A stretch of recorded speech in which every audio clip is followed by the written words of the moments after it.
اب اس پس منظر میں سورۃ الکوثر پر آئیے. گویا کہ اس تاریکی کے پس منظر میں سورج طلوع ہو رہا ہے. یہ ہے شمس ہدایت محمد الرسول اللہ صلی اللہ علیہ وسلم کا سراجا منیرا. ان کی شخصیت جو ہے انک لعلی خلق عظیم الصادق المصدوق، ان کا کیا مقام اور مرتبہ ہے. فرمایا انا اعطیناک الکوثر. اے نبی صلی اللہ علیہ وسلم، یہاں کاف واحد کا صیغہ ہے، خطاب اجماع ہے کہ یہاں خطاب محمد الرسول اللہ سے شخصاً ہے. جیسے سورۃ الضحیٰ شخصی گفتگو ہے اللہ کی اپنے نبی کے ساتھ، بالکل ذاتی پرسنل سرگوشی کے انداز میں. سورۃ الانشراح ذاتی بات ہے کہ جو ہو رہی ہے اللہ کی اور رسول کے مابین. اسی طریقے سے یہ سورہ مبارکہ یہ بھی بالکل خالص ذاتی سطح پر. آگے جو آئے گی سورۃ النصر وہ بھی بالکل ذاتی سطح پر ہے، خاص معاملہ. لیکن یہ کہ اس کا تعلق پھر بھی پورے معاشرے سے تھا، نظام کے بدلنے سے ہو، وہ آگے آئے گی سورت. یہاں تو یہ خالص ذاتی معاملہ ہے. انا اعطیناک الکوثر فصل لربک وانحر ان شانئک هو الابتر. اب یہاں سب سے پہلے تو لفظ کوثر کو سمجھنا ہے. یہ کثیر سے مبالغے کا صیغہ ہے. کثیر سے فعول کی وزن پر، ویسے مبالغے کے بہت سے اوزان ہیں لیکن یہ کہ ایک وزن جو ہے وہ فعول فعل، تو یہ فعل کے وزن پر یہ مبالغے کا صیغہ ہے. کثرت انتہائی محتاج، اور اس سے مراد ہر خیر، ہر بھلائی، تمام حسنات وہ ہم نے آپ کو نہایت محتاط، نہایت کثرت کے ساتھ عطا کر دیا. انا اعطیناک الکوثر. اب اس میں میں ذرا ذکر کرنا چاہتا ہوں اور خاص طور پہ بعد میں ذرا وضاحت بھی کروں گا کہ مولانا اصلاحی صاحب نے تو اس سورہ مبارکہ کا کوئی خاص حق ادا نہیں کیا ہے، لیکن یہ کہ مولانا مودودی صاحب نے واقعہ یہ کہ حق ادا کیا ہے. جس قدر تفصیل کے ساتھ انہوں نے جو تفاسیر میں اور مختلف اقوال ہیں انہیں جمع کیا ہے باریک بینی کے ساتھ، اس میں بہت محنت یقیناً ان کی لگی ہوگی، جس کے لیے کہ ہمیں ان کا ممنون ہونا چاہیے.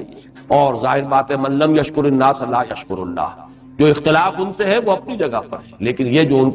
ان کی خدمت ہے اس کی قدر کرنا، اور اس کا اگر کوئی فیض کسی کو پہنچے اس پر شکر کرنا، ان کے لیے دعائے خیر کرنا، یہ واجب ہے. انہوں نے جو گنتی کی ہے کہ حضور کو کیا کیا خیر اللہ نے عطا فرمائے. اب ایک تو یہ ہے کہ اس کو عام پر جو ہے وہ ملحوظ کیا جائے، اور ایک ہے خاص روایات کے حوالے سے اس کا کیا مفہوم سامنے آتا ہے. تو وہی لغوی بات، اور پھر یہ کہ جو معصور ہے اور منقول ہے مفہوم کوثر کا، یہ دونوں میں آپ کے سامنے رکھ رہا ہوں. سب سے پہلی شے جو اللہ نے محمد الرسول اللہ کو کثرت سے عطا فرمائی وہ اخلاق حسن،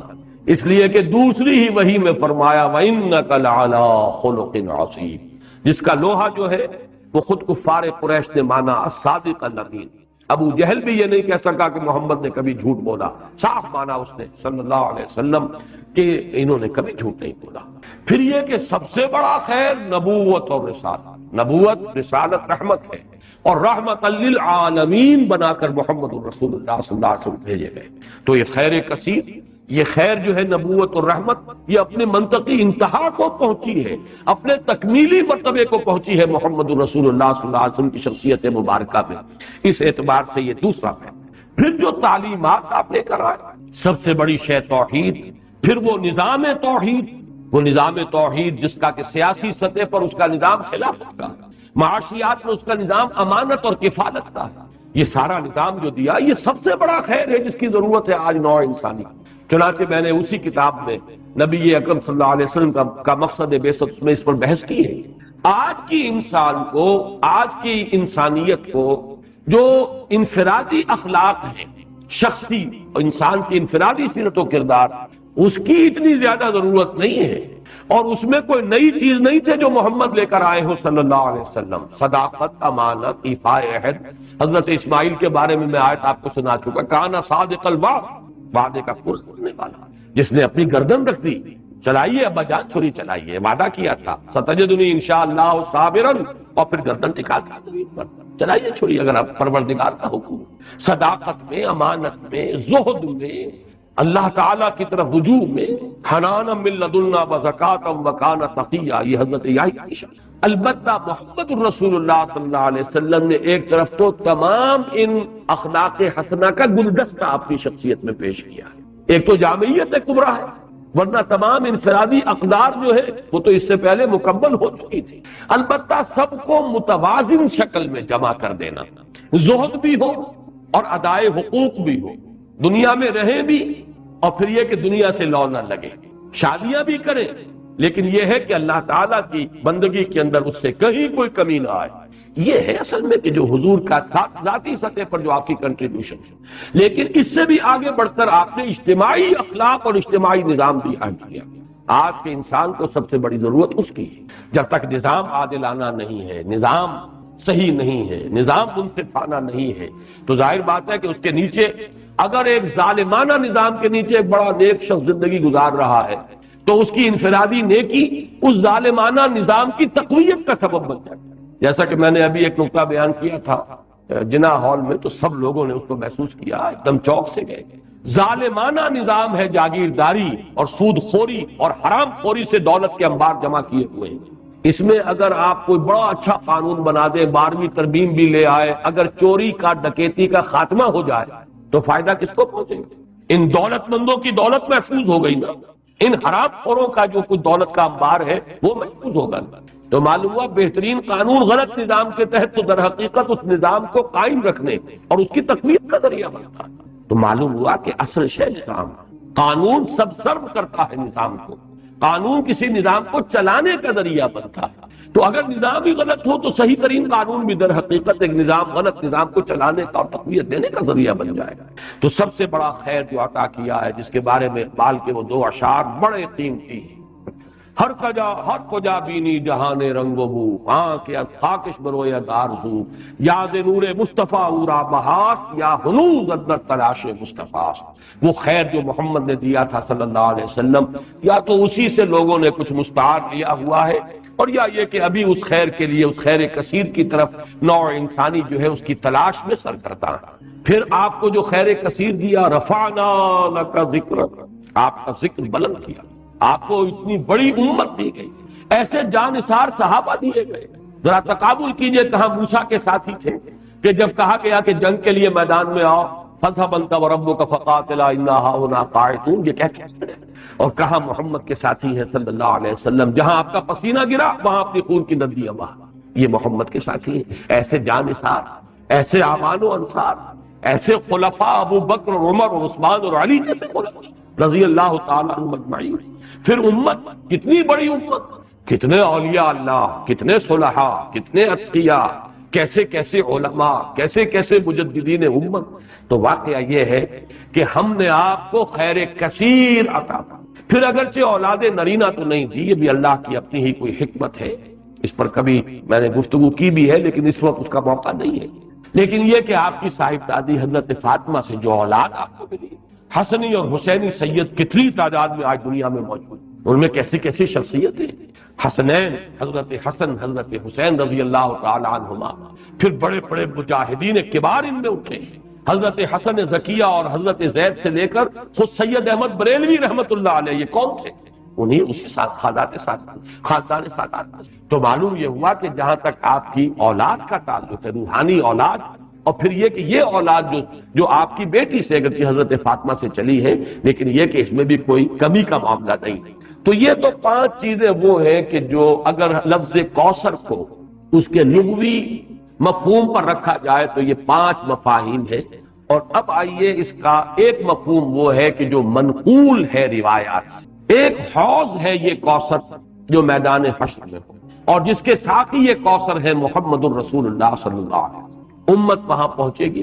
العطش العطش جب پکار رہے ہوں گے تو صرف امت محمد صلی اللہ علیہ وسلم کو وہاں سے سیرابی عطا ہوگی اور حضور ہوں گے ساقی۔ دوسری روایات میں یہ آتا ہے کہ یہ جنت کی نہر ہے کوثر، اور معلوم یہ ہوتا ہے کہ اسی نہر کا پانی ہے کہ جو میدان حشر کے اندر اس حوض کے اندر جمع ہو۔ اس میں مولانا مودودی صاحب نے اپنی اس تفہیم میں بڑی تفصیل سے وہ روایات درج کی ہے، میں صرف چند ان میں سے آپ کو سنا رہا ہوں۔ مسلم شریف کی روایت ہے کوثر کے بارے میں، حضور نے فرمایا ہوا حوض ترد علیہ امتی یوم القیامہ، وہ ایک حوض ہے جس پر میری امت آ کر اترے گی۔ ورد یرد، وارد جو گھاٹ پر اترتا ہے پانی پینے کے لیے، اس کے لیے یہ لفظ آتا ہے میری امت اس گھاٹ پر آ کر سیراب۔ بخاری کی روایت ہے انا فرطکم علی الحوض، اے مسلمانوں میں تم سے پہلے پہنچا ہوا ہوں گا حوض پر، گویا کہ وہاں میں ساقی کا فریضہ سر انجام دوں گا، میں میزبان ہوں گا حوض کوثر پر، اور وہاں تمہارا انتظار کروں گا، تمہارا استقبال کروں گا۔ انا فرطکم، یہ وہی لفظ ہے کہ جو کم سن بچے فوت ہو جاتے ہیں تو ان کی دعائے جنازہ میں یہ لفظ پڑھا جاتا ہے، اللہم اجعلہ لنا فرطا واجعلہ لنا اجرا وذخرا، یہ ہم سے آگے جا رہے ہیں، ہم نے جو بھی ان کی خدمت کی ہے پروردگار اس کو آخرت میں ہمارے لیے ذخیرہ بنا دے۔ اسی طریقے سے بخاری کی ایک روایت اور بھی ہے، انا فرطکم علی الحوض وانا شہید علیکم وانی واللہ لانظر الی حوضی الان، میں تم سے پہلے پہنچ جاؤں گا حوض کوثر پر اور وہاں تمہارا استقبال کروں گا، اور پھر میں تمہاری گواہی دوں گا، تم پر گواہ ہوں گا اس حوض کوثر پر، اور خدا کی قسم میں اپنی آنکھوں سے اس حوض کو اس وقت بھی دیکھ رہا، یعنی دنیا میں رہتے ہوئے بھی محمد الرسول اللہ صلی اللہ علیہ وسلم کو جنت کا مشاہدہ جیسے ایک موقع پر ہوا کہ ایک نماز کے دوران آپ کا ہاتھ بے ساختہ جو ہے آگے بڑھ گیا، ایک مرتبہ بے ساختہ پیچھے کو ہٹے جیسے کسی شے سے دہشت ہو گئی ہو، خوف ہو۔ جب لوگ صحابہ نے پوچھا حضور کیا یہ اس نماز کا خاصہ ہے، یہ بھی اس کا کوئی جز؟ آپ نے فرمایا نہیں، میرے سامنے جنت لے آئی گئی تھی اور بے اختیار میرا ہاتھ بڑھ گیا کہ میں اس کا کوئی خوشہ توڑ لوں تاکہ تمہیں دوں وہ جنت کا میوہ، اور میرے سامنے دوزخ لے آئی گئی اور اس کا بھپکا جو تھا، اس کی حرارت، اس کی وجہ سے مجھے پیچھے ہٹنا تھا۔ تو دنیا میں مشاہدہ کرایا جاتا تھا، اس لیے حضور نے فرمایا وَإِنِّي وَاللَّهِ لَأَنظُرُ إِلَىٰ حَوْضِي الْآنَ، میں اس وقت بھی اپنے اس حوض کو دیکھ رہا ہوں۔ البتہ ایک حدیث اور بھی ہے،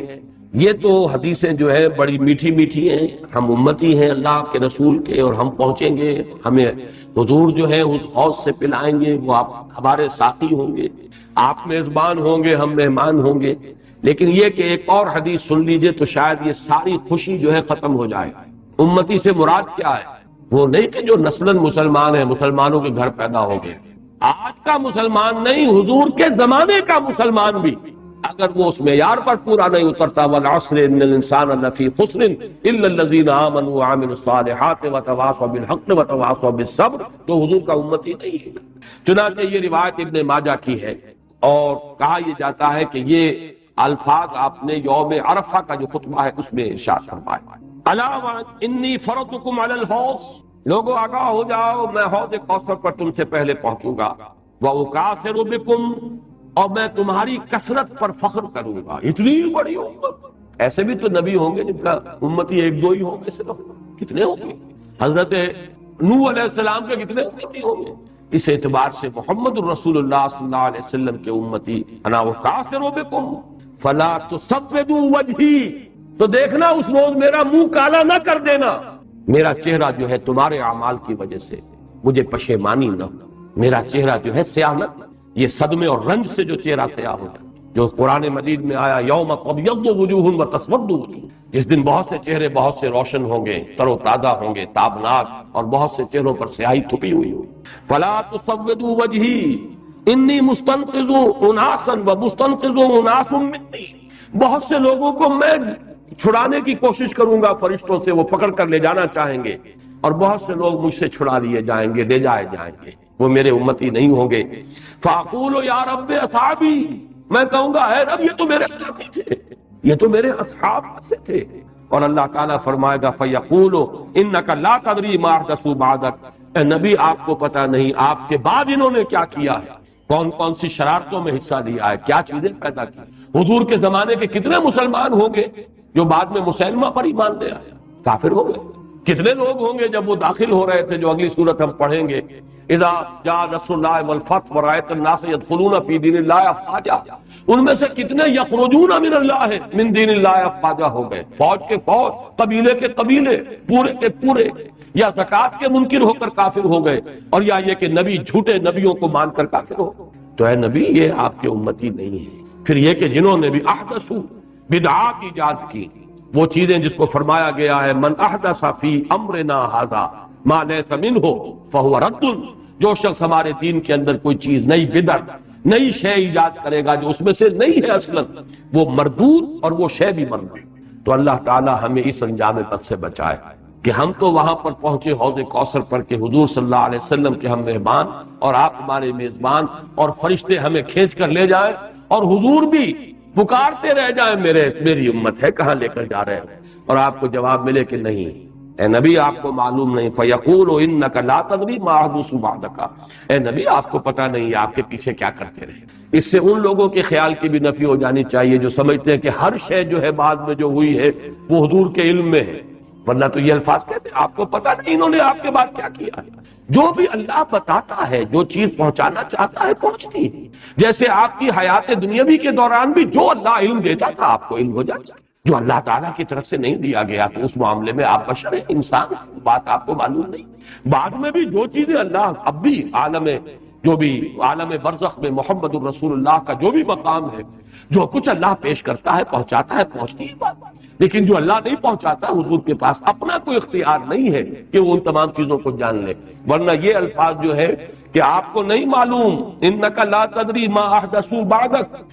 اپنے زمانے کے لوگوں کا بھی جو بعد میں حشر ہوا وہ اس حدیث کی روح سے ثابت ہو رہا ہے کہ حضور کو بتایا جائے گا کہ آپ کو معلوم نہیں، آپ دھوکہ نہ کھائیں کہ یہ آپ کے زمانے میں ایمان لے آئے تھے لہذا آپ کے صحابی ہیں، بعد میں جو کچھ انہوں نے کیا ہے وہ آپ کو معلوم ہے۔ بہرحال یہ ہے حوض کوثر اور وہ نہر کوثر جو حضور کو عطا فرمائی گئی۔ اس میں بعض روایات میں آتا ہے خاص طور پر کہ اس کی لمبائی اتنی ہوگی جتنی ایلاک جو یہ بندرگاہ ہے جس سے کہ سن 67 کی جنگ شروع ہوئی تھی، بلاکیٹ کر دیا تھا صدر ناصر نے، تو سن 67 کی عرب اسرائیل جنگ شروع ہوئی۔ یہ خلیج ایلا کے بالکل ٹپ کے اوپر جا کر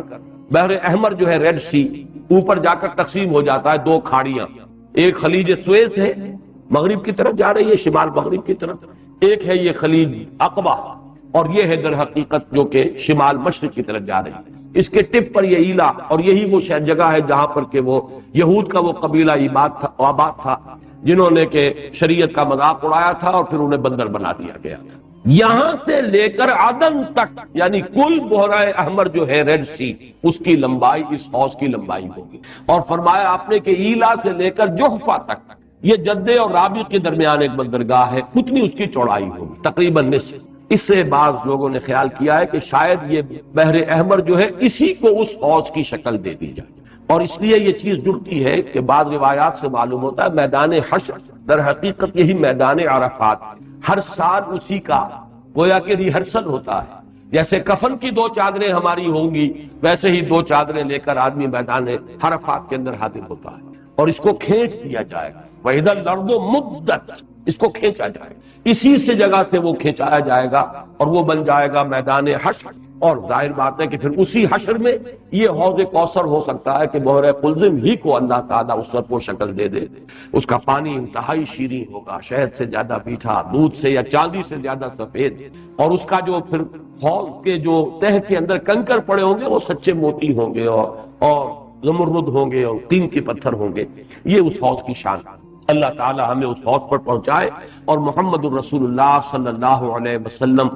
کے دستے مبارک سے ہماری وہ جو اس وقت کی تشنگی ہوگی اسے سیرابی عطا فرمائے۔ انا اعطیناک الکوثر، میں نے لفظ کوثر کے ضمن میں دونوں باتیں عرض کر دیں، اس کو لغوی اصل پر رکھیے تو وہ سب کوثر ہے، ساری خیرات و حسنات جو اللہ نے عطا فرمائی، اور ان روایات کی روح سے پھر یہ کوثر ہے۔ مولانا فراہی رحمۃ اللہ علیہ نے یہ کہا ہے کہ یہ اصل میں خود بیت اللہ جو ہے یہی کوثر ہے، اس کے گرد جو ہے پیاسے جمع ہوتے ہیں، حاجی طواف کرتے ہیں۔ بہرحال یہ بھی ایک وجدانی قسم کی تعبیر ہے اور اس کے اندر بھی کوئی غلط بات نہیں ہو سکتی، اس لیے کہ جب میدان حشر عرفات ہی کو کھینچ کر بنایا جائے گا تو یہ جو کالے پتھروں کا گھر جو ہے اس کی بھی اصل شان اس وقت ظاہر ہوگی۔ یہ بھی تو زمین پر بیت المعمور کی اصل میں علامت ہے، جو ساتویں آسمان پر والبیت المعمور، وہ بیت المعمور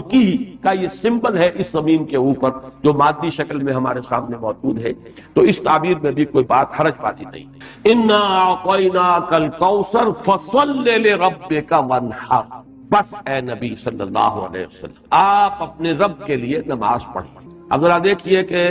سورہ علق میں بھی آخر میں جو الفاظ آئے تھے کہ آپ پرواہ نہ کریں اس مخالف کی، اس ابو جہل کی پرواہ نہ کریں، اپنے رب کے لیے سجدہ کیجئے اور قریب ہو جائے، ان سے بالکل مستغنی ہو جائے، یہ آپ کا کچھ نہیں بگاڑ سکتے۔ ان کی مخالفت وقتی طور پر تو آزمائشیں پیدا کرے گی، خود آپ کے لیے بھی اور آپ کے ساتھیوں کے لیے بھی، لیکن اس کا کوئی مستقل اثر نہیں ہوگا، آپ کے قدم آگے بڑھتے چلے جائیں گے، کامیابی آپ کے قدم چومے گی۔ آپ کا یہ دین جو ہے جو اللہ نے آپ کو دے کر بھیجا ہے یہ دین غالب ہوگا، اس کو غلبہ حاصل ہوگا، آپ کی امت کے لیے دنیا میں خیرات و برکات کے جو ہے خزانے کھول دیے جائیں گے، بس اپنے رب کے لیے نماز۔ اب یہ یہاں پر مراد نماز سے وہ نماز ہے جو حضور کو عطا ہوئی اور جو حضور کی وساطت سے ہمیں عطا، یہ وہ نماز ہے جس کا نظام ہے یہ 5 وقتہ نماز، یہ تو فرض ہے، اور 3 اوقات اور ہیں جن میں نوافل ہے، پھر ہر فرض نماز کے ساتھ بھی فرضوں کے ساتھ اس کے رواتب جن کو کہا جاتا ہے، یہ نظام ہر نماز کی رکعت کی ایک ترتیب ہے، اس کے ارکان ہیں، یہ تمام اس کے اوقات ہیں، ان پابندی، اس کے قوانین، قواعد و ضوابط کا پورا لحاظ رکھتے ہوئے یہ ہے فصل لربک، اپنے رب کے لیے نماز پڑھیے، وانحر، اور اونٹ جو ہے نہر کیجیے، اللہ کی راہ میں قربانی کرتے رہیے۔ اس دونوں الفاظ کو جوڑ کر ایک نتیجہ نکالا ہے بعض حضرات نے کہ اس سے مراد خاص طور پر بقرعید کی نماز اور اس کے بعد جو نہر کیا جاتا ہے، آ کر قربانی دی جاتی ہے، تو یہ اس سے مراد ہے، لیکن یہ بھی میں سمجھتا ہوں کہ صرف ایک ذوقی سی بات ہے، ورنہ جو پس منظر ہے بالکل ابتدائی زمانے کی یہ صورتیں ہیں، اس وقت نہ بقرعید تھی، البتہ یہ چیزیں موجود تھیں، نماز آپ کو دے دی گئی اسی وقت، اور ظاہر بات ہے کہ جب تک آپ مکے میں رہے یقیناً آپ ہر سال حج کرتے رہے، کیسے ممکن ہے کہ آپ حج نہ کریں؟ جب اسی کعبے کا طواف کر رہے تھے جس میں 360 بت تھے، وہیں کھڑے ہو کر نماز پڑھتے تھے اور سجدہ کرتے تھے جہاں دائیں بائیں بت رکھے تھے، تو حج کے معاملے میں تو ایسی کوئی شے تھی بھی نہیں۔ مینا میں جانا ہے، عرفات میں جانا ہے، مزدلفہ میں، یا جو بھی ان کا باقی رہ گیا تھا، تو ہر سال آپ حج بھی کرتے ہوں گے، اور یقیناً بہت سے اونٹ آپ قربان بھی کرتے ہوں گے۔ آپ نے حجۃ الوداع میں 100 اونٹ نہر کیے، جن میں سے 63 اپنے دستے مبارک سے نہر فرمایا، اور بقیہ 37 حضرت علی نے آپ کی طرف سے، 100 اونٹ۔ تو اس سے اندازہ کیجئے کہ جو ابتدائی دور ہے، یہ صورتیں جب نازل ہو رہی ہیں، اس وقت تو حضور کی جو ہے مالی حالت بھی بہت اچھی تھی، حضرت خدیجہ متمول ترین خاتون عرب کی، وہ آپ کے حوالہ عقل میں تھی، اس اعتبار سے یقیناً اس وقت بھی آپ نہر کرتے ہوں گے، اور نہر جیسا کہ میں بیان کر چکا ہوں اس دور میں غریبوں کو کھانا کھلانا، گوشت کا بانٹ دینا، وہ یہ در حقیقت ان کے ہاں سخاوت کا سب سے بڑا مظہر۔ فصل لربک وانحر، تو اے نبی آپ کو شکرانے میں وہ سارا خیر کثیر جو آپ کو عطا ہوا ہے، اسی لیے دیکھیے وہ نماز تہجد جب آپ پڑھتے تھے اور اتنی طویل رکعتیں پڑھتے تھے کہ آپ کے پاؤں متورم ہو جاتے تھے، تو لوگوں نے کہا حضور آپ اپنے اوپر اتنا تشدد کیوں کر رہے ہیں؟ آپ پہ تو اول تو کوئی گناہ ہے نہیں، کوئی آپ کے مقام کے اعتبار سے اگر کسی شے کو کہا جائے کہ کوئی فروگزاشت ہے تو اللہ تعالیٰ اس کی بھی معافی کا اعلان کر چکا، تو پھر آپ کیوں مشقت جھیلتے ہیں؟ تو جواب آپ کا کیا تھا؟ افلا اکون عبدا شکورا، تو کیا میں اپنے رب کا ایک شکر گزار بندہ نہ بنوں؟ میری یہ نماز شکرانے کی نماز ہے، میں اپنے رب کا شکر ادا کرتا ہوں، اس نے جو مجھے خیر کثیر عطا فرمایا، اب جس درجے کا وہ خیر کثیر ہے اسی درجے کا شکر مجھے اپنی امکانی حد تک ادا کرنا ہے۔ تو فصل لربک وانحر یہاں شکرانے کے طور پر ہے، انا اعطیناک الکوثر فصل لربک وانحر ان شانئک هو الابتر، یقیناً جو آپ کا دشمن ہے وہی ابتر ہے۔ اس ابتر کے لفظ کی مجھے وضاحت کرنی ہوگی، شدا شین نون اور حمزہ آتا دشمنی کے لیے، ولا یجرمنکم شنآن قوم علی الا تعدلوا اعدلوا هو اقرب للتقوی، کسی دشمنی کسی قوم کی تمہیں آمادہ نہ کر دے کہ تم عدل سے راستہ جو ہے اپنا بدل لو اور دستکش ہو جاؤ، عدل پر رہو، چاہے تمہارا دشمن ہے اس کے ساتھ بھی تھا۔ تو یہ شان یہ ہے، اس کے معنی دشمن، ان شانئک هو الابتر، یقیناً آپ کا دشمن ہی ابتر ہے۔ ابتر کے معنی کیا ہے؟ با تا را کا مادہ آتا ہے بطر، کسی شے سے کٹ جانا، خاص طور پر ایک درخت ہے اس کی شاخ کٹ گئی، علیحدہ ہو گئی، شاخ بریدہ، ظاہر بات ہے اب اس کے لیے زندگی نہیں ہے، جب تک درخت سے جڑی ہوئی تھی اس کے لیے تر و تازگی تھی، وہ بڑھے گی، اس پر پھل بھی آتا اگر وہ آم کا درخت تھا، اب جب کٹ گئی تو اب وہ سوکھے گی، ختم ہو جائے گی، اس کے لیے کوئی تر و تازگی نہیں ہے، اس کا کوئی شاندار مستقبل نہیں، تو یہ کسی شے سے کٹ جانا، اسی معنی میں قوم سے کٹ جانا، علیحدہ ہو جانا، تنہا رہ جانا، لا تجعلنی فردن، مجھے اکیلا نہ بنا دے، تو یہ جو آتا ہے کہ میں اکیلا نہ رہ جاؤں، اس کے لیے بھی یہ لفظ آتا ہے۔ اور پھر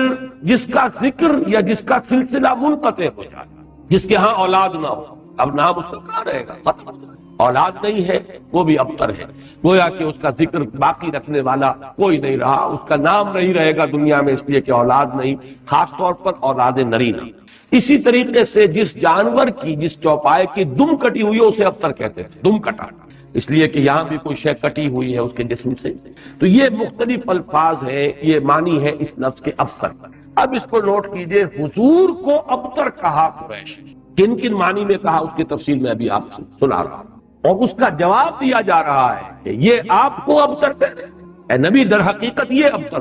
بلکہ یہ ابتر ہے، ان شانئک هو الابتر۔ حضور کو ابتر کس کس معنی میں کہا ہے؟ بالکل اوائل میں جبکہ حضور صلی اللہ علیہ وسلم نے اپنا پیغام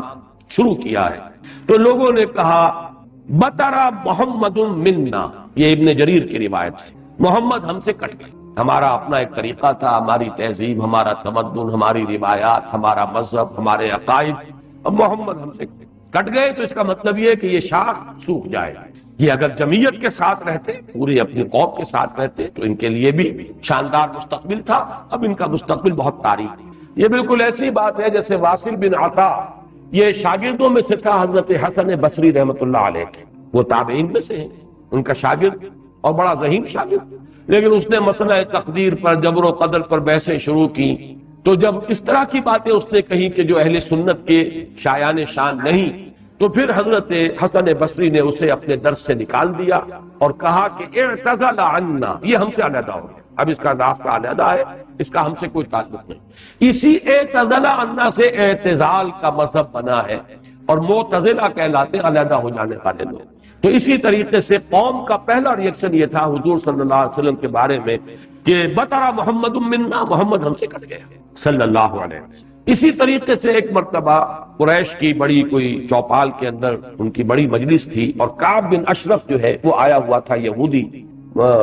مدینہ منورہ سے، اس وقت تک تو یثرب تھا، ابھی کہاں مدینہ منورہ، اس وقت تک تو یثرب ایک بستی تھی، اس کا نام یثرب، وہ تو حضور ہجرت فرما کر گئے تو پھر وہ مدینۃ النبی اور المدینۃ المنورہ بنا ہے۔ تو وہاں لوگوں نے کہا، حضور کا ذکر کیا، اس نے پوچھا ہوگا کہ سنا ہے آپ کے ہاں کوئی ہے جس نے نبوت کا دعویٰ کیا ہے، تو الفاظ نقل کیے ہیں بزار نے حضرت ابن عباس رضی اللہ تعالی عنہما سے، الا تری الی ھذا الصبی المنبتر، دیکھتے نہیں ذرا تم، الا تری، یہ وہی ارایت الذی، یہ ان کے ہاں تعجب کی بات ہوتی تھی، ذرا دیکھو تو، تعجب بھی تحقیر بھی، یہ ہمارا ایک بچہ ہے۔ اب دیکھیے بچہ کہہ رہے ہیں، حضور اس وقت 42-43 سال کے ہوں گے، لیکن یہ انداز حقارت ہے، یہ تحقیر۔ پھر یہ کہ یہ لوگ ہوں گے 60 65 70 کے، یہ بڑے چودھری بیٹھے ہوئے، تو ان کے لیے تو وہ نوجوانی کی جو عمر ہے وہ 42-43 سال، وہ بھی گویا کہ بچہ ہونے کی بات۔ الا تری الی ھذا الصبی المنبتر من قومہ، جو کٹ گئے اپنی قوم سے، یزعم انہ خیر منا، اور سمجھتا یہ کہ یہ ہم سے بہتر ہے، اس کا دین ہم سے، ہمارے دین سے بہتر، اس کا عقیدہ توحید ہمارے عقیدہ شرک سے بہتر، وَنَحْنُ أَهْلُ الْحَجِيجِ وَأَهْلُ الصَّدَانَةِ وَأَهْلُ السِّقَايَةِ، حالانکہ ہم حاجیوں کا بندوبست کرنے والی قوم ہے، ان کی میزبانی کرتے ہیں، انہیں پانی پلاتے ہیں۔ یہ جب الفاظ میں پڑھ رہا تھا آج تو مجھے وہ آیت یاد آئی سورہ توبہ کی، اجعلتم سقایۃ الحاج وعمارۃ المسجد الحرام کمن آمن باللہ والیوم الآخر وجاہد فی سبیل اللہ، اللہ پر ایمان لانا، یوم آخر پر ایمان لانا اور جہاد کرنا، یہ ہے اصل اعمال۔ یہ حاجیوں کی کوئی خدمت کر لی، پانی پلا دیا، تم نے اس کو بڑی اونچی نیکی سمجھا ہوا ہے۔ تو یہ بھی منبتر اس شخص کو کہیں گے جو کٹ گیا اپنی قوم سے۔ سب سے زیادہ تلخ انداز میں جو بات کہی گئی حضور کے بارے میں، اور ابتر کا لفظ آپ کے بارے میں استعمال ہوا، اور یہ سمجھیے کہ یہ بھی دنات اور پستی کی انتہا تھی۔ حضور کے دوسرے صاحبزادے حضرت عبداللہ کا جب انتقال، یہ ذرا نافلۃ لک کے درجے میں نوٹ کر لیجئے کہ حضور کی صاحبزادیاں اور آپ کو 2 بیٹے، 4 بیٹیاں اللہ نے حضرت خدیجہ کے بطن سے عطا تھا، آپ کی کسی اور زوجہ سے اولاد نہیں، صرف ایک کنیز ماریا قبطیہ کے بطن سے حضرت ابراہیم، اور وہ مدنی دور کا آخری زمانہ ہے جبکہ آپ کو وہ اللہ نے بیٹا عطا فرمایا، وہ بھی کم سنی ہی کے اندر فوت ہو گئے حضرت ابراہیم۔ تو یہ جو ترتیب ہے حضور کی اولاد میں، سب سے بڑے تھے قاسم، اسی لیے ابو القاسم آپ کی کلنیت ہے، اس کے بعد حضرت زینب، اس کے بعد عبداللہ، حضرت عبداللہ حضور کے دوسرے بیٹے، اور پھر 3 بیٹیاں ام کلثوم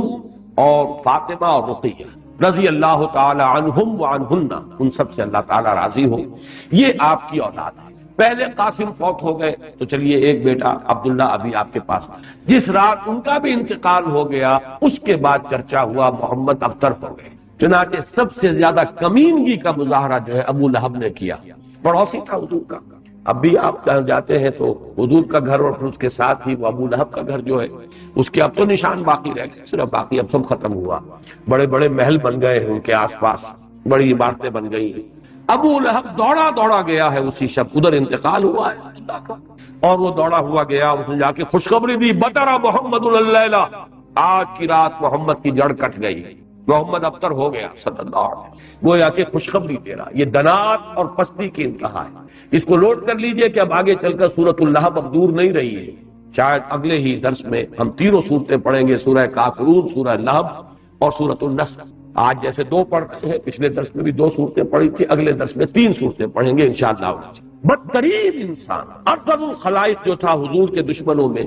وہ ابو لہب، قریب ترین عزیز،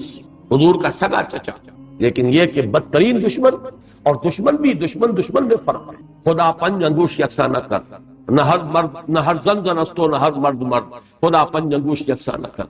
آپ کے موافقین اور مومنین بھی برابر نہیں تھے، کہاں حضرت ابو بکر رضی اللہ تعالی عنہ، کہاں اس دور کے کوئی عام صاحب، پھر آپ کے دشمن بھی برابر نہیں تھے۔ تو بدترین دشمن یہ ابو لہب ہے، اور اندازہ کیجئے اس کی دنات کا کہ بطرا محمد اللیلہ، آج کی رات محمد کی جڑ کٹ گئی، ابتر ہو گئے محمد، معاذ اللہ۔ یہی لفظ کہے تھے پھر عاص ابن وائل سہمی، جو آپ کے دشمنوں میں سے، مخالفین میں سے بہت بڑا چودھری تھا، ان محمد ابتر، اب تو محمد ابتر ہو گئے، ان کی جڑ کٹ گئی، لا ابن لہ یقوم مقامہ بعدہ، اب ان کا کوئی بیٹا رہا ہی نہیں کہ جو ان کی جگہ، ان کے مقام پر، ان کی جگہ پر کھڑا ہو، جانشین بنے، ان کے مشن کو آگے لے کر چلے۔ فَإِذَا مَاتَ انقطع ذِكْرَهُ، جب محمد اب فوت ہو جائیں گے تو ان کا ذکر بھی منقطع ہو جائے۔ یہ وہ ابتر کا مفہوم جس کا کہ تقابل ہم کریں گے، اِنَّا وَرَفَعْنَا لَكَ ذِكْرَكَ، وہ کہہ رہے تھے کہ ذکر منقطع ہو جائے گا، اور سورۃ الانشراح میں اللہ کی طرف سے نوید آئی، وَرَفَعْنَا لَكَ ذِكْرَكَ، ہم نے تو آپ کا ذکر بہت بلند کر دیا۔ تو یہ ہے اِنَّ شَانِئَكَ هُوَ الْأَبْتَرُ، اے نبی آپ ابتر نہیں ہوں گے، آپ کو تو ہم نے خیر کثیر عطا فرمایا، آپ کا ذکر بلند کیا، آپ کی مانوی اولاد، آپ کی امت، کتنے بڑے بڑے اولیاء اللہ، صوفیاء، اہل اللہ، اتقیاء، صلحاء، مجددین، علماء، جن کے بارے میں علماء امتی کا انبیاء بنی اسرائیل، وہ سب آپ کی مانوی اولاد۔ پھر آپ کی صاحب دادی حضرت فاطمہ سے جو اولاد چلے گی، اس کا جو مقام و مرتبہ دنیا میں ہوگا، تو آپ ابتر نہیں ہیں معاذ اللہ۔ جیسے سورہ نون کے شروع میں فرمایا، نون والقلم وما یسطرون ما انت بنعمت ربک بمجنون، اور اسی دنوں کے بعد دیکھ لیں گے کہ کون مجنون تھا، محمد مجنون تھے معاذ اللہ، یا ابو جہل مجنون تھا اور پاگل ہو گیا تھا، اس کی مت ماری گئی تھی۔ فَسَتَنظُرُ وَيَنظُرُونَ بِأَيِّكُمُ الْمَفْتُونُ، یہ میں بھول رہا ہوں آیت، آپ بھی دیکھ لیں گے اور یہ بھی دیکھ لیں گے کہ کون تھا جو کہ بچل گیا تھا اور جس کی پت ماری گئی تھی۔ اسی طرح یہاں فرمایا اِنَّ شَانِئَكَ هُوَ الْأَبْتَرُ۔ درس تو مکمل ہوا، اب ذرا بعض ضمیمیں ہیں، ان کو چونکہ آئندہ کے درس سے بھی تعلق ہے، اور جیسے میں نے مولانا فراہی رحمۃ اللہ علیہ کے بارے میں اپنے پچھلے درس میں کچھ عرض کیا تھا کہ اگرچہ ان کا بہت اونچا مقام ہے میری نگاہ میں، لیکن وہ سائنٹیفک ریشنلزم سر سید کی صحبت کی وجہ سے اور ان کے زیر اثر آنے کی وجہ سے کسی نہ کسی درجے میں متاثر ہو گئے تھے، جو سورہ فیل میں انہوں نے تمام جو مفسرین اور تمام معصور جو تفسیر ہے ان کو چھوڑ کر ایک علیحدہ رائے اختیار کی۔ اسی طرح چند باتیں آج میں عرض کرنا چاہتا ہوں۔ ایک تو یہ جو صورتیں اس وقت ہم پڑھ رہے ہیں، ان میں سے تقریباً تمام صورتوں کے بارے میں مکی اور مدنی ہونے کا اختلاف موجود ہے، حالانکہ اکثر و بیشتر کے نزدیک اجماع امت اور اجماع مفسرین کے نزدیک یہ ساری صورتیں جو ابھی تک ہم نے پڑھی ہیں یہ مکی ہیں، لیکن مدنی کی روایات بھی موجود ہیں۔ خاص طور پر اس سورہ مبارکہ کے بارے میں تو ایک ایسی روایت ہے جو مسلم شریف میں بھی ہے، مسند احمد میں بھی ہے، سنن ابی داؤد میں بھی ہے، سنن نسائی میں بھی ہے، اور حضرت انس رضی اللہ تعالی عنہ سے مروی۔ حضرت انس حضور کے خاتم خاص رہے مدنی دور میں، اب ظاہر بات ہے وہ واقعہ بیان کر رہے ہیں۔ وہ کہتے ہیں کہ ایک روز حضور ہمارے مابین تشریف فرما تھے اور کچھ گفتگو ہو رہی تھی، اچانک کچھ آپ کو ایک خاص اونگ کی سی کیفیت آپ پر طاری ہوئی، یعنی آپ نے آنکھیں بند کی اور اس کے بعد آپ نے آنکھیں کھولی تو آپ کے چہرے پر مسکراہٹ تھی، تبسم تھا۔ ہم نے پوچھا کس بات پر؟ آپ نے فرمایا کہ مجھ پر سورت نازل ہوئی ہے، اور پھر بسم اللہ پڑھ کر آپ نے انا اعطیناک الکوثر فصل لربک وانحر ان شانئک هو الابتر یہ سورہ مبارکہ سنائی۔ اب یہ روایت اتنی قوی ہے کہ اس کی بنا پر کچھ حضرات کی رائے ہے، اکرمہ اور مجاہد اور قتادہ، اور اس کو امام مسلم نے بھی تسلیم کیا، اور الاتقان میں امام سیوطی نے بھی اسے مدنی صورت قرار دی، جبکہ حضرت ابن مردویہ سے یہ مروی ہے کہ ابن عباس، عائشہ اور ابن زبیر رضی اللہ تعالی عنہم یہ سب کے سب اسے مکی قرار دیتے، اور جمہور مفسرین نے اسے مکی قرار دیا۔ میں نے خاص طور پر آج بات اس لیے بیان کی ہے کہ ان چھوٹی صورتوں کے بارے میں اکثر و بیشتر کے بارے میں اختلاف ہے، نمبر ایک۔ نمبر دو یہ کہ اصل میں اس میں جو تعویل ہو جاتی ہے، اور بہت سی صورتوں کے بارے میں کہا گیا یہ 2 دفعہ نازل ہوئی، سورہ اخلاص مکے میں بھی نازل ہوئی، مدینے میں بھی نازل ہوئی، فلاں سورت مکے میں بھی نازل ہوئی، مدینے میں بھی نازل ہوئی۔ یہ دو دفعہ کے نزول کا مطلب کیا ہے؟ ہوتا یہ تھا کہ قرآن مجید ظاہر بات ہے کہ اس طریقے سے مصحف کی شکل میں تو موجود تھا ہی نہیں، کسی کچھ صورتیں یاد ہیں، کسی کو کچھ صورتیں یاد ہیں، ابھی پورا قرآن نازل بھی نہیں ہوا۔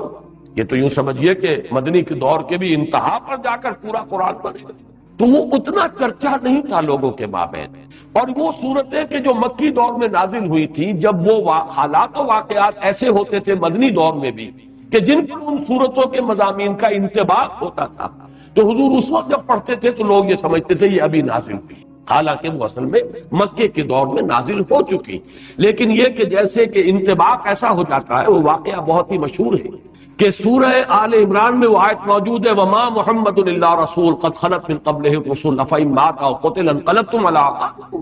لیکن جب حضور کا انتقال ہوا ہے اور حضرت عمر پر ایک جذباتی کیفیت طاری ہوئی اور تلوار کھینچ کر آپ بیٹھ گئے کہ جو کہے گا کہ محمد کا انتقال ہو گیا اس کی گردن اڑا دوں گا، پھر حضرت ابو بکر آئے، سیدھے گئے حجرہ عائشہ، حضرت عائشہ ان کی اپنی صاحبزادی ہے، وہاں تو کوئی حجاب نہیں، پردہ نہیں، حضور کا جسد مبارک وہاں تھا، اور چادر پڑی ہوئی تھی اوپر، چادر ہٹائی، بات پیشانی پر، پیشانی مبارک پر بوسہ دیا۔ آپ نے وہاں الفاظ بھی کہے کہ اللہ آپ پر 2 موتیں جمع نہیں کہے گا، بس یہ موت تھی جو آ گئی، اب تو حیات ہی حیات اور حیات طیبہ ہے۔ باہر آ کر اب آپ نے خطبہ دیا، من کان یعبد محمدا فإن محمدا قد مات ومن کان یعبد اللہ فإن اللہ حی لا یموت۔ جو کوئی محمد کو پوجتا تھا وہ سن لے کہ محمد کا انتقال ہو گیا، اور جو کوئی پجاری تھا اللہ کا، پوجنے والا اللہ کو، وہ جان لے کہ اللہ تو زندہ ہے جس پر کبھی موت طاری نہیں۔ پھر آیت پڑھی وما محمد الا رسول قد خلت من قبلہ الرسل۔ حضرت عمر فرماتے مجھے ایسے محسوس ہوا جیسے یہ آیت اسی وقت نازل ہوئی۔ یہ جو کیفیت ہوتی ہے کہ آیات کا جب مضامین کے اعتبار سے انطباق ہوتا تھا مدنی دور کے مختلف واقعات پر، تو صحابہ یہ سمجھ لیتے تھے بات کہ شاید یہ صورت ابھی نازل ہوئی ہے، حالانکہ وہ صورت مکی دور کی نازل شدہ صورتوں میں سے۔ یہ میں نے خاص طور پر آج یہ ضمیمہ اپنے درس کا اس لیے بیان کر دیا ہے کہ اگلے درس میں ایک بڑی اہم بحث آئے گی سورۃ النصر کے زمانہ نزول کے بارے میں۔ میری رائے چونکہ اس کے بارے میں نے کافی غور و خوض کیا ہے، اور جس رائے پر میرا دل ٹھکا ہے وہ عام جو تفاسیر میں رائے ہے اس سے مختلف ہے، اس لیے میں نے یہ پورا مضمون آج تمہیداً بیان کر دیا کہ خود اس سورہ مبارکہ کے بارے میں مسند احمد ابن حنبل، صحیح مسلم اور سنن ابی داؤد اور سنن نسائی کی روایت کے برعکس جمہور مفسرین نے، ان کے نزدیک اس روایت کی روح سے یہ مدنی ہے، لیکن جمہور مفسرین نے اس کو مکی قرار دیا۔ تو گویا کہ اس میں رائے قائم کرنے کا موقع ہے، امکان ہے، اور انسان جو ہے مضمون کی دلالت کے اعتبار سے مضمون کیا ہے صورت کا کوئی نہ کوئی رائے قائم کر سکتا ہے۔ اب دوسری بات میں عرض کر رہا ہوں، آج میں نے تذکرہ کیا تھا اور وہ میں نے جیسے کہ پچھلی مرتبہ عرض کیا تھا، اب یہ مصحف کا درس، قرآن مجید کا درس مسلسل اب ختم ہوا چاہتا ہے۔ میں سمجھتا ہوں کہ 2 نہیں تو میکسیمم 3 نشستوں میں ہم پہنچ جائیں گے اختتام تک مصحف کے۔ تو چند باتیں میں اپنے اس درس میں ریکارڈ کرا رہا ہوں تاکہ کچھ پتہ نہیں دوبارہ پھر یہ کہیں درس جو ہے شروع ہو تو زندگی میں کتنی مہلت ملے، کہاں تک میں پہنچ پاؤں۔ تو چند باتیں جو ہیں وہ افادہ عام کے لیے میں چاہتا ہوں کہ ابھی وہ نوٹ ہو جائیں، رجسٹرڈ ہو جائیں اور وہ ریکارڈ۔ اور چونکہ میں نے اپنی 4 سورسز قرار دی، علامہ اقبال، ڈاکٹر رفیع الدین ایک سورس ہے، لیکن وہ کوئی مفسرین میں سے ہے ہی نہیں، ایک فکر ہے، ان کا سوچ ہے، تعبیر کی ہے انہوں نے۔ علامہ اقبال کو میں اس دور کا سب سے بڑا ترجمان القرآن مانتا ہوں۔ عظمت قرآن کا جتنا انکشاف اس شخص پر ہوا میرے نزدیک کسی دوسرے شخص پر نہیں۔ یہ میرا وہ قول ہے جس کو میں کھلا کھلا کہتا ہوں، بغیر بلا خوف تردید کہتا ہوں، لیکن بہرحال مفسر نہیں، میں نہ عارف، نہ مجدد، نہ محدث، نہ فقیہ۔ اور دوسرا جو ہے وہ شیخین، شیخ الہند، شیخ الاسلام۔ شیخ الہند مولانا محمود حسن کا ترجمہ، اور شیخ الاسلام مولانا شبیر احمد عثمانی کے حواشی۔ یہ عروۃ الوثقیٰ ہے جس کو میں نے مضبوطی سے تھاما ہے۔ سلف کے ساتھ میرا رشتہ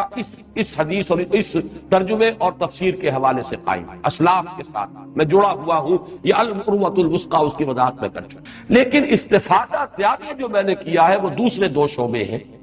مولانا فراہی اور ان کے شاگرد مولانا اصطاحی، مولانا ابوالکلام آزاد اور ان کے مانوی جانشین مولانا سید ابو العلا مود۔ ان میں سے دو حضرات کے ساتھ میری طویل ایسوسیشن رہی ہے، جماعت اسلامی کے ساتھ، مولانا مودودی کے ساتھ، پھر مولانا اصطاحی صاحب کے ساتھ اس سے بھی طویل۔ اس پہلو سے میں ان دونوں کے مابین جو بھی کوئی ربط اور تعلق ہے یا جہاں جہاں مجھے اختلاف ہوتا ہے میں اس کو خاص طور پر بیان کر دیتا ہوں، وہ کسی قد کی وجہ سے نہیں ہے، بلکہ اس لیے کہ چونکہ میں نے ان سے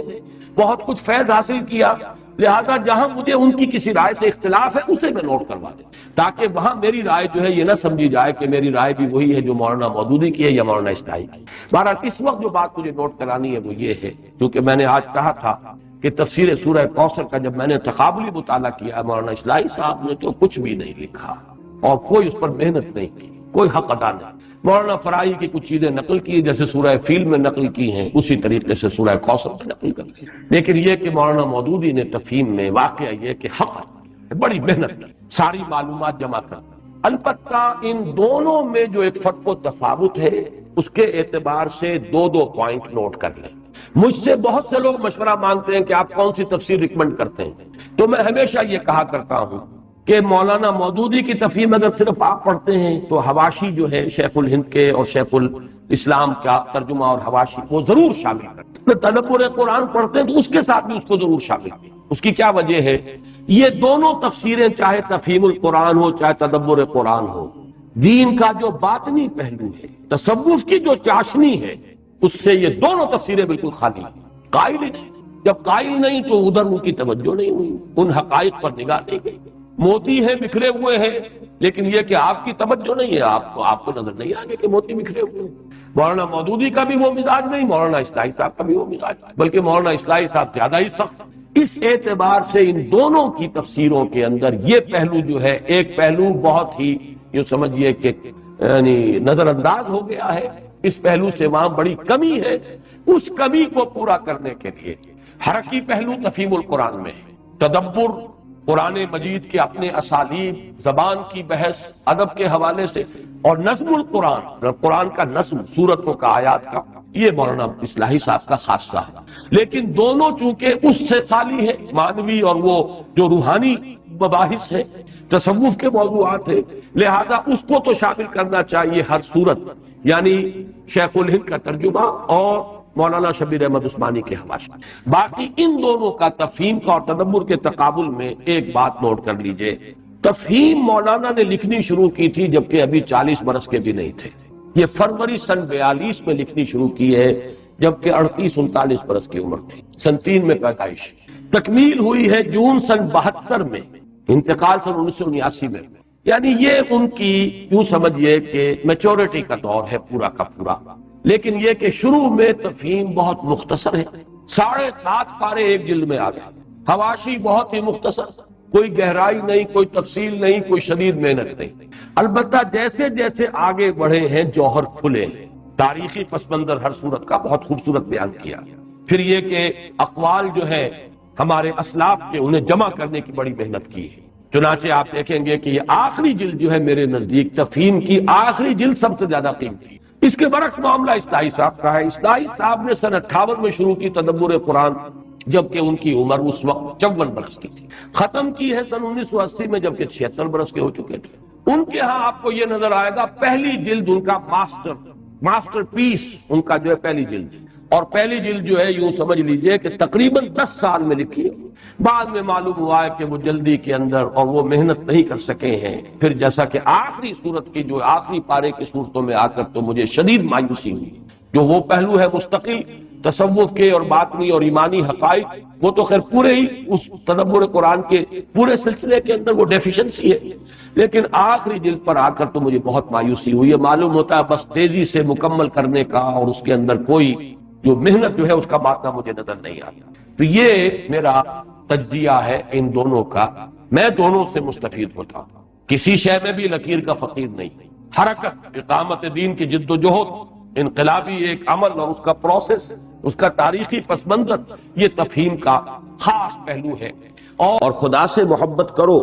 لو دائی نیبر ایز دائی سیلف، اسی کا عکس ہے کہ اپنے پڑوسی سے بھی ایسے ہی محبت کرو جیسے اپنے آپ سے کرتے ہو۔ یہ ساری چیزیں جو ہیں در حقیقت واقعہ یہ کہ صحیح ہیں، اور اسلام میں بھی یہ چیزیں بتمام و کمال موجود ہیں۔ یہی وجہ ہے کہ اللہ تعالیٰ کا جو تعارف قرآن مجید کراتا ہے بالکل آغاز میں، الحمدللہ رب العالمین الرحمن الرحیم مالک یوم الدین، اگرچہ جزا و سزا کے دن کے مالک کا تصور لایا گیا تیسری آیت میں، لیکن وہ بھی بڑے نرم الفاظ میں، جزا و سزا کے دن کا مختار مطلق۔ باقی جو اس کی شان نمایاں کی گئی ہیں وہ تو وہ قابل تعریف ہستی ہے جس میں تمام محاسن اور کمالات موجود ہیں، اور وہ تمام جہانوں کی پروردگار ہے، پالنہار ہے، محافظ ہے، وہ رحمان ہے، رحیم ہے، اس کی رحمت ٹھاٹھے مارتے ہوئے سمندر